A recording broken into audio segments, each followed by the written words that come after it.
Assalamu alaikum. My name is Laiba Arshad and I'm going to explain the unstable angina and management. Unstable angina एक type है chest pen की जो हमारे heart muscle जब enough oxygen rich blood नहीं ले पा रहे होते तब होती है।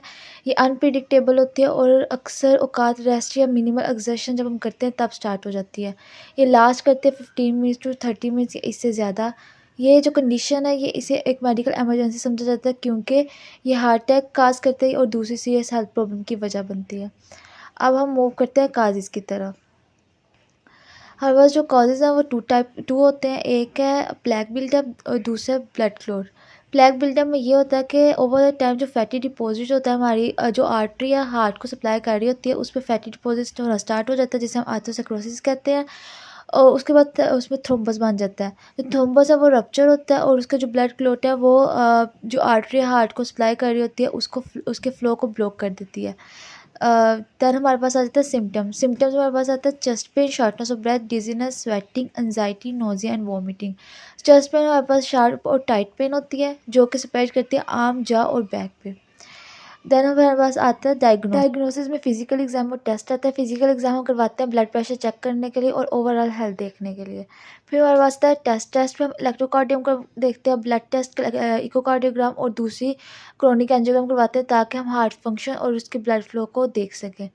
फिर हमारे पास आ जाते हैं high risk features. High risk features में ये है कि हमारे पास रेपिडिटी और प्रोलॉन्ग चेस्ट पेन होती है जो 10 मिनट से ज़्यादा होती है, एलिवेटेड कार्डियक मार्कर्स और इसी चीज़ में चेंजेस जो है वो परसिस्टेंट आ रही होती है। हेमोडायनामिक इंस्टेबिलिटी है, लाइक हार्ट का जो रिदम है वो नॉर्मल होता है। सस्टेन वेंट्रिकुलर टैकिकार्डिया है। साइनकोप है, लाइक बेहोश वगैरह हो जाता है patient. Left ventricular ejection fraction जो है वो 40% से कम होती है। प्रियर बीटीसी और कैबेज है, डायबिटीज़ और क्रोनिक रिनल डिजीज़ है। ये अनस्टेबल angina के हाई रिस्क फीचर्स हैं। देन हमारे पास आ जाता है मैनेजमेंट में एंटीप्लेटलेट एजेंट्स आ जाता है, लाइक एस्पिरिन और क्लोपिडोग्रल जो कि ब्लड क्लॉट के बनने के रिस्क को कम करता है। एंटीकोगुलेंट जो है वो उसमें हेपरिन आ जाता है जो क्लॉट फॉर्मेशन की जो टाइमिंग होती है उसको लेंथन करता है, उसे बनने से रोकता है। नाइट्रेट आ जाता है जिसमें लाइटोग्लिसरीन है। ये चेस्ट पेन को रिलीव करवाती है। किस तरह रिलीव करवाती है? ब्लड वेसल्स को डायलेट करवा के। देन हमारे पास आ जाता है बीटा ब्लॉकर्स जो वो हार्ट रेट को कम करते हैं और ब्लड प्रेशर को, ताकि जो हमारा हार्ट का वर्कलोड है वो कम हो सके, उस पर प्रेशर कम पड़ सके। फिर हमारे पास आता है स्टेटिन जो है वो कोलेस्ट्रॉल लेवल को कम करता है और जो स्टेबलाइज करता है प्लेक्यू को, जो हार्ट रेट की आर्टरीज होती हैं, हार्ट को सप्लाई करती हैं उन आर्टरीज में।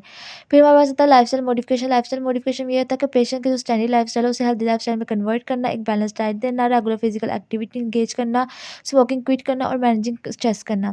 फिर हमारे पास आता है प्रोसीजर्स। ऐसे प्रोसीजर जो हम करवाते हैं अनस्टेबल angina को ठीक करने के लिए, उसमें आता है कोरोनरी एंजियोप्लास्टी और स्टेंटिंग, जिसमें ब्लॉक आर्टरीज को हम खोलते हैं और स्टेंट प्लेस करते हैं उन्हें उन्हें खुला रखने के लिए।